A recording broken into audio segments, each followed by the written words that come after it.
What's going on, guys? TunedUPBassin here. I have some wonderful news for you guys.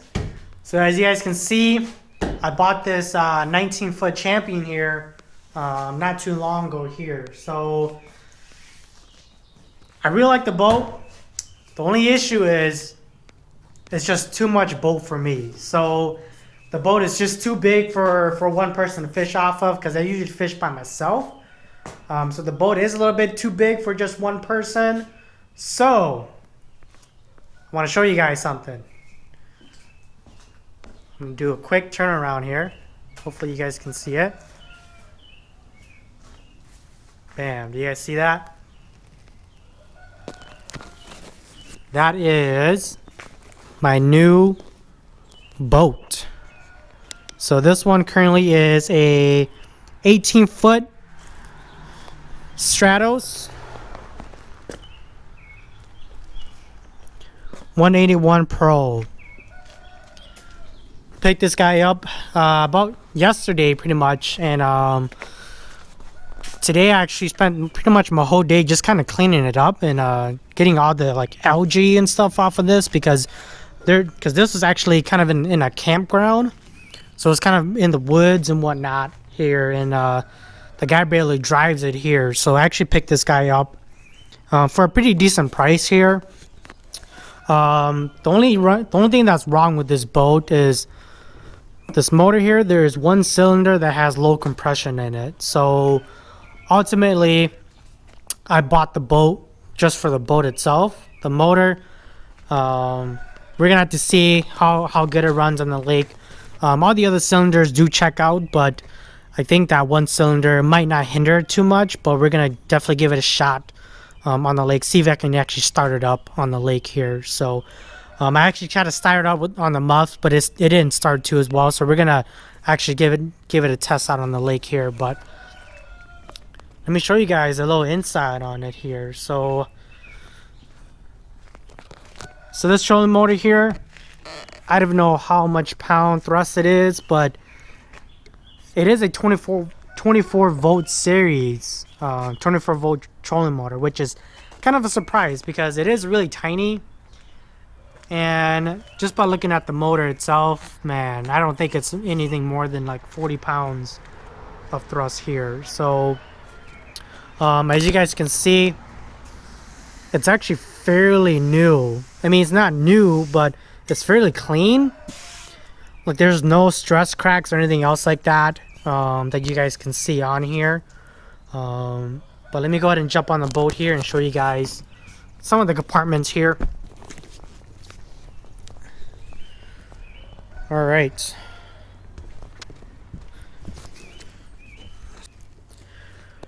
All right, so first off, we are at our console here. So as you guys can see, there's no more windshield on here. This is a 1988 Stratos, so it is a 30-year-old boat. So I can see where the windshield is no longer there, just because of the age and whatnot here. But here's the little console here. Steering is actually pretty good. I think the guy said he replaced the steering cables on it recently here. So just looking at it, it does seem fairly new on there. Here's the controls on here. Here's some of the fuel ports and whatnot on here. This one here, I'm not too worried about because some of these don't work. But we will be looking at it later on during the year. But as long as I can fill gas in the tank and as long as it runs, I'm okay with that. So there's a little console there. It's actually really like streamlined, which I really like it here. So especially for being an 88, you know, they at least had some curves on here and whatnot. It's just not like a square box, unlike my champion over there. So but yeah, we start off with the front here. So over here is going to be the rod lockers. So just a bunch of junk in there right now. Just got to clean it up here, but it's actually a pretty decent rod locker. I think I can fit at least maybe 10 poles in there and whatnot, but I probably won't ever put the poles in here. I might actually use this as my storage area, so for like all my tackle and things like that on this side here. And this middle one here, I don't know what you would even call this storage. I mean, it is still considered storage, but I will probably use this for like my life jackets and things like that, things that I need to be available at all times. And it actually goes fairly far down into there too. So there's that guy. There is a little drain hole here. So there's that. And then we go on to this other side here, which is going to be another storage area here. Obviously, you can see it's pretty dirty in there, so it's got to clean it out here too. So, but here's one of the nav lights here. But yeah, so this will probably be like my soft plastics in here, just so I can store everything into that little box there. And then this guy here, I'm not sure what this thing is. I mean, there is a drain tube that goes down here and out to the side. I don't know if you guys can see that, but it does go out to the side there. So I'm thinking this could be either like a little cooler or whatnot, but I got to figure out where the water line is, because if I put the cooler here and if water actually gets up into this, if the boat sits really low and water gets up to into this, I mean, obviously it's going to melt all the ice and everything else like that on there. But just another little cool area here. Let's get onto the deck here. It's a fairly wide deck, so let me stand on the tip of the boat here. As you guys can see, it is fairly wide, which is actually really nice. It's not as wide as a Champion over there, but it's enough for one person, two person up here.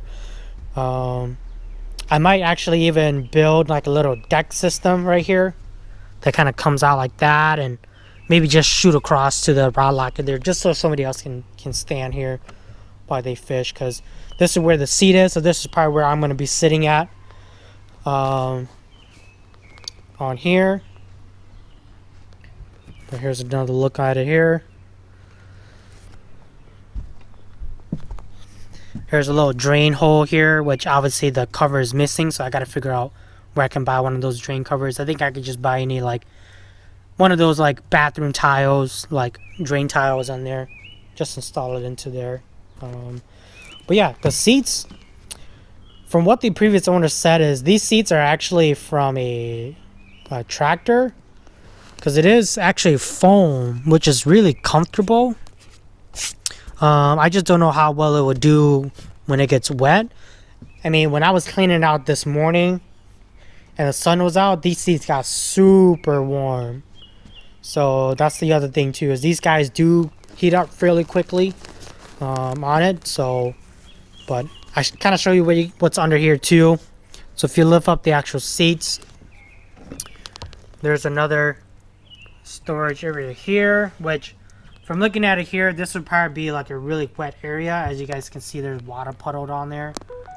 And I can see where this can be kind of not an ideal place to store anything, just because it's going to get wet every single time it rains here. So, but there's another storage there. I'm assuming that these must be the original seats for these, but obviously he switched it out to these little tractor seats here. So all right, we'll go on to the back side. As you guys can see, there's a lot of room to fish off of this too. Kind of show you guys some of the compartments here. So we go to this middle one. So this one is a live well. So decent sized live well. You could probably fit a whole limit, 5 limit bass in here. So pretty decent size there. And we'll go on to this next one here. Some of these guys don't want to cooperate with the. And here is another live well in here, which I'm assuming is probably going to be for kind of calling system, like putting the bigger bass into here, or the bigger bass into here, smaller ones in here, And they actually had a little scale on here too, so 1 to 15 inches there. I gotta make sure this is actually accurate because as you guys know, some of these measurements here are pretty inaccurate on it here. So then we'll go on to this other side here, open up that, and then this will be kind of another storage area for like co-anglers. Like they can put their tackles and things like that in here, just so it kind of stays out of the way, and when it rains it doesn't get wet in here. So, or I can actually use this for like tools and whatnot, you know, just another storage area here, which is really nice on this boat because that Champion, even though it was a big boat, it did not have a lot of storage area, and that's one thing that I didn't really like about that boat is, I mean, considering that it's a 19 foot, I mean, it should at least have some decent sized storage, but it does not. So, all right, then we'll go on to these 3 latches here. So this one opens up, sorry about that, into one of the tanks on here, and then all the wiring and stuff like that goes all the way to the console there. I gotta figure all this stuff out here too, because it's just a whole bunch of mess right there. Like there's loose wires right here, and I gotta figure out what goes where. The only thing that I didn't really like about this is this little indentation here, as you guys can see in the tank. So if water were to ever get, because obviously you know water, it rains and it's actually going to collect into this little pool here, and if you actually have any electrical connections in that water, obviously water and electrical does not go hand in hand.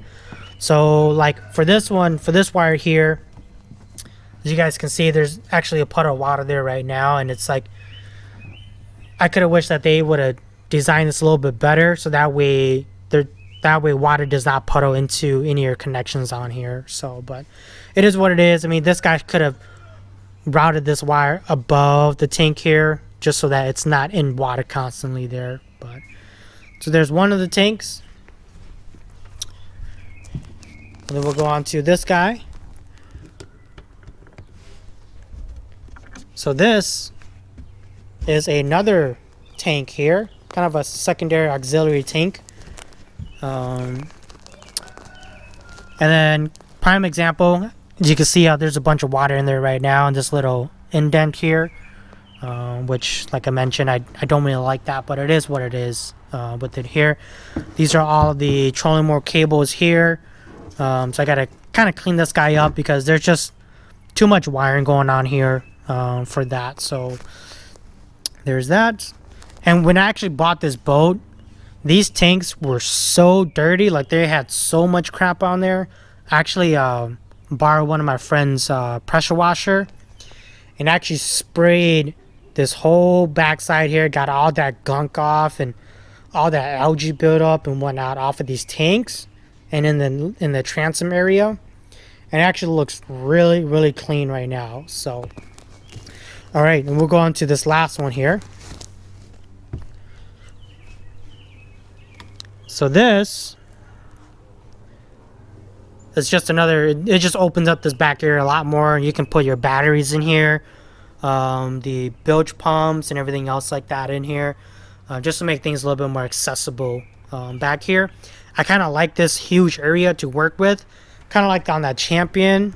The Champion actually has a really large area to work with for all your batteries and whatnot. But the deal with the Champion was the rear end, the back of the boat, you actually didn't really have a lot of fishing room, because it was literally like this much room only from when the latch opens, and that's kind of about just as much room in the back of that Champion.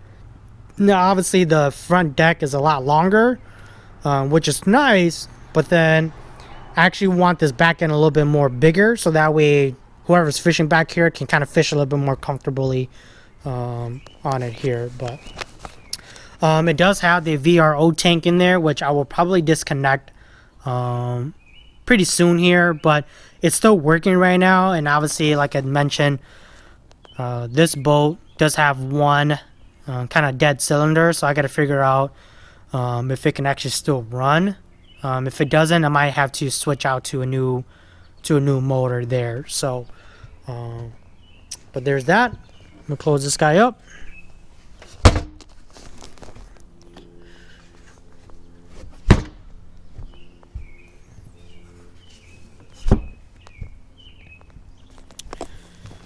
And this guy here, if you guys are wondering, so this is actually the fuel selector. It's actually a manual one where you actually can flip the switch and it turns into the starboard side,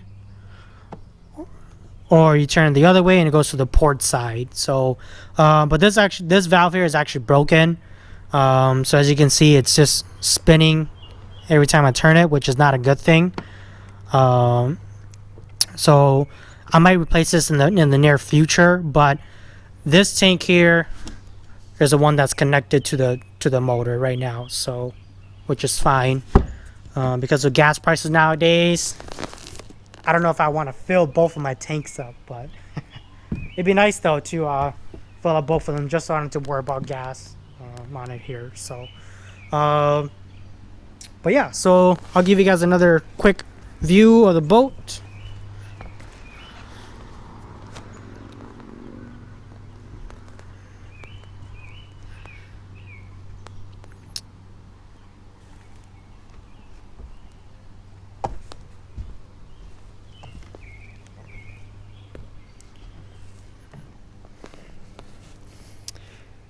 Like I said, fairly large deck to fish off of.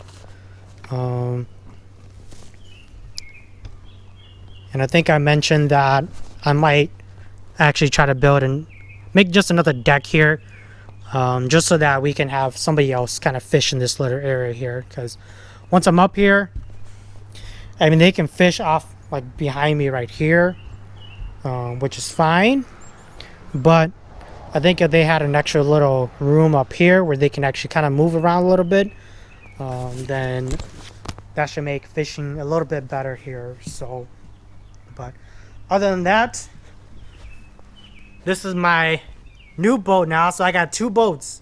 So that Champion over there, it's actually gonna go off for sale pretty soon here once I actually get the title in to the boat, because now I'm gonna be fishing off of this 18-footer.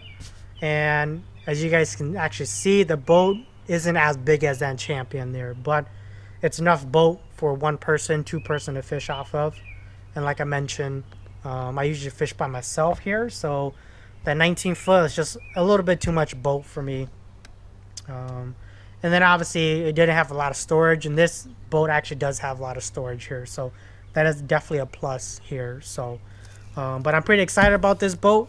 We're gonna take it for a test drive here later on this week, see how she runs, and yeah, see if I can even do a little bit of fishing for you guys too. So hopefully use that trolling motor up there, see how much how fast that thing can go on the lake. But so yeah, so stay tuned for my next video.